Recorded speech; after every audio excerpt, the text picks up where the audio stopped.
I'm actually realizing this entire thing is going to probably get worse before it gets good, even while it's getting good. Does it make sense? I'm trying to speak on Deion Sanders' greatest enemies and greatest weapons against him. It's not the Mayo Nation. Actually, it's the Knee Grumps Nation that's going to be Deion Sanders' hardest and most toughest fight he ever had to do in his life. I'm not going to attribute and compare what Deion Sanders is doing for a football game to the likes of Dr. King, X, and Malcolm, basically, who's X when I reference that, and just even people far greater than them two brothers who's been in the past of this cause of trying to gain help and elevate the group of people who look like us. I'm looking at Deion Sanders' situation that he's been going through over there in Boulder.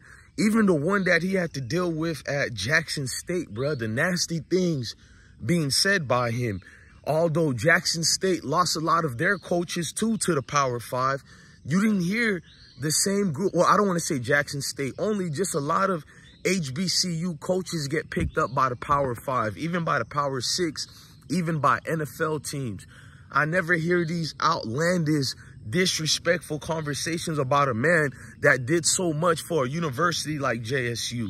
Fast forward, because I don't feel like going back and forth right now with people from JSU who don't like Deion Sanders. You know what I mean? Because at the end of the day, they're entitled to their opinions. And I can understand some of their anger, meaning that you love Prime so much for what he can do for your school. So I understand how you don't like that he left. But what's the issue going on in Colorado? It speaks higher, bro. Like, I'm not trying to give JSU a pass, but this is bigger than JSU right now. What's going on in Colorado, you can flat out see there are groups of men and women who look like us who are going out their way because, well, to bring down Deion Sanders with words, with fake reports, false narrative, because it fits their narrative of getting a new job and being accepted by the Mayo community. And Mayo Nation, they may accept a sellout, but majority of Mayo Nations are like me. This is the American Revolution again. We don't respect Benedict Arnolds around here, bro. You know, you work around us and act like you for us, but when you have your opportunity to go to the real nation, the Mayo that is, you flip-flop. You got Van Layton.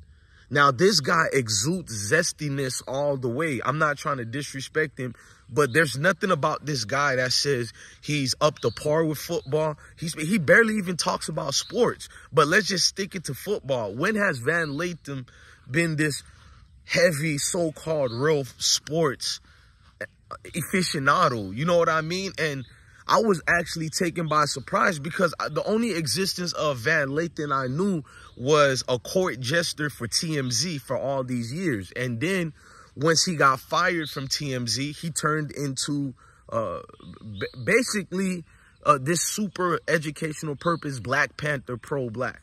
And he's not even good at that when it becomes to hide his actual ulterior motives.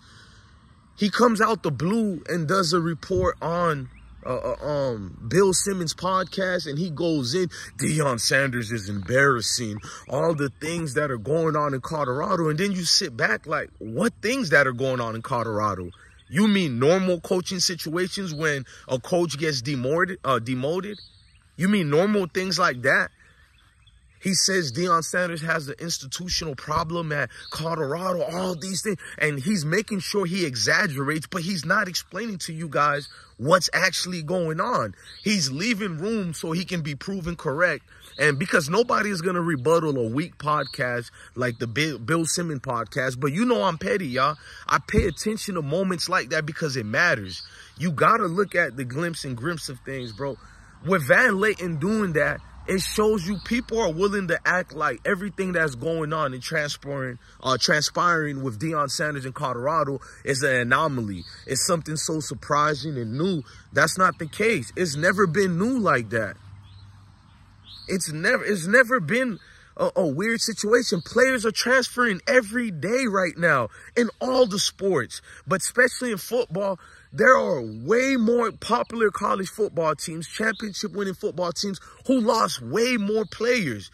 How come Van Lathan isn't saying those schools have an institutional problem? So you got a player like Cormani, who Van Lathan didn't even bring up, who didn't have no work ethics, who didn't do anything at the school, but guess whose fault that is? It's Deion Sanders' fault. A kid doesn't really want to work out.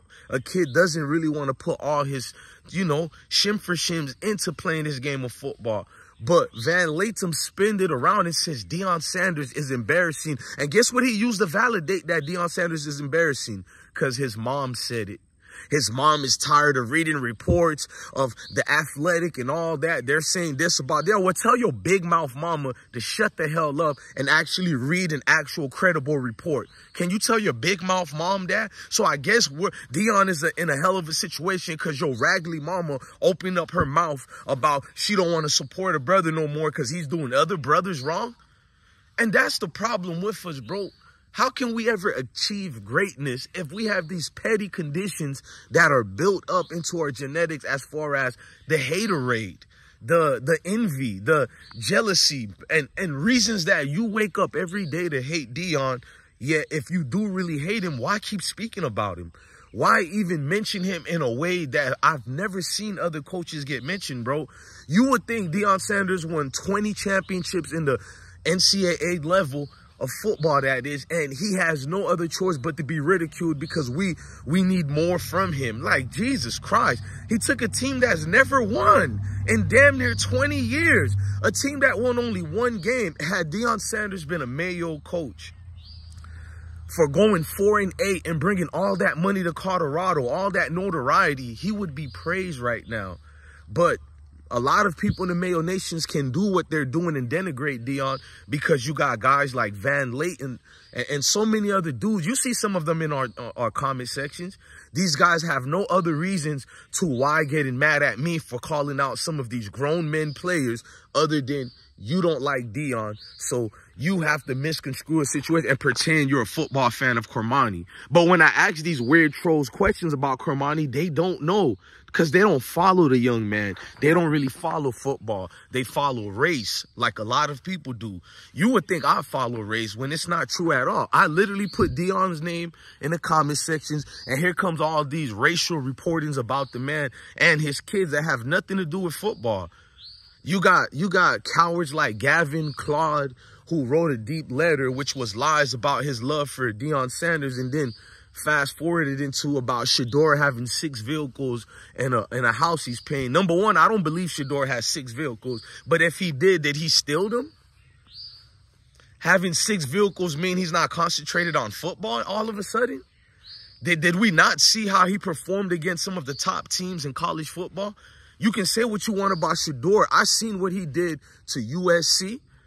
I seen when he played against the #1 draft pick, Caleb Williams. All of a sudden, the 2025 rankings have Shador basically as a bust right now. You know, I understand if you don't rank Colorado as a team high. They only won 4 games. That's awful.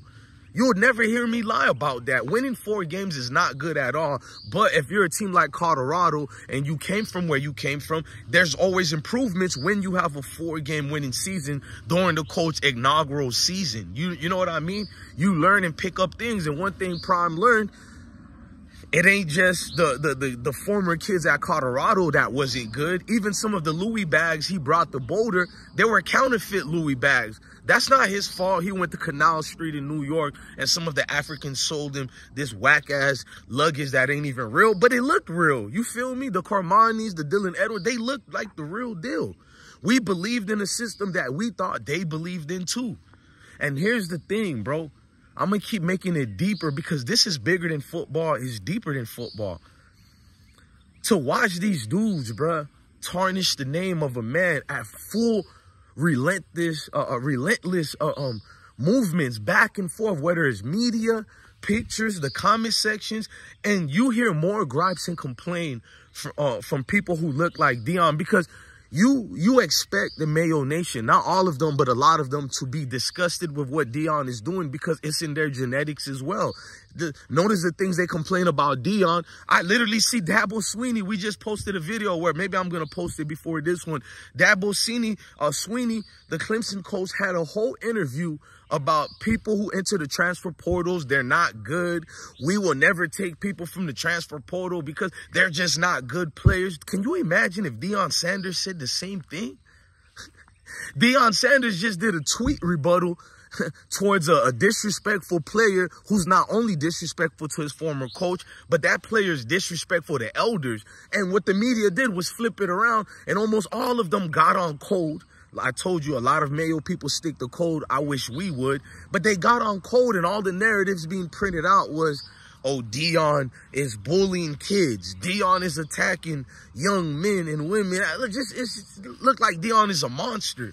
And you sit back and you're listening to the fake outrage from the Van Lathams, who's clearly reading these racist articles, who's clearly not paying attention to what's going on. He just wanted to have a talking piece because, once again, cowards like Van Latham thinks majority of the people who follow him don't really watch football. Therefore, he could get away with it. Well, this is why this platform exists. We only bring facts. I double dare Van Latham to sue me for saying these things about him. I double and triple dare him. Or if he wants to have a debate, we can have one, and I'll tell him to his raggedy face, I don't care if you're from Mississippi. You don't rep Mississippi. Mississippi rejected you over 11 to 15 years ago, bruh.